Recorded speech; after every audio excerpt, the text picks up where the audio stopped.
এই যে আজকে আমাদের এই বয়স আমার শেষ, আমরা আজকে কি করে আসতে আমরা কি করছি আজকে আমরা এই বয়স শেষ অবস্থায় আমরা গেল আমরা এই বাংলা মাটি ছাড়বো না, আমরা নিরপেক্ষ তত্ত্বাবধায়ক সরকার ছাড়া যাব না। আমরা চাই এইবারকা হাসিনাই নির্বাচন কেবে দিব। আর মিথ্যা মামলা দিয়া কেন হারানি করতেছে? এই মিথ্যা মামলা দিয়া খাইবা দিয়ে আসেন, আপনারা মাঠে নাই না নির্বাচন করেন। আপনারা চাই নিরপেক্ষ তত্ত্বাবধায়ক সরকার অধীনে নির্বাচনটা চাই।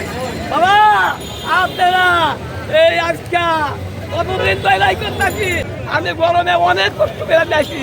আমি চাই এই না বিচার চাই, হাসিনা কোনো বিচার করে না, উঠলে হাসিনা নির্দা নেতা কর্মীরা আমার রাস্তা রাখবে না।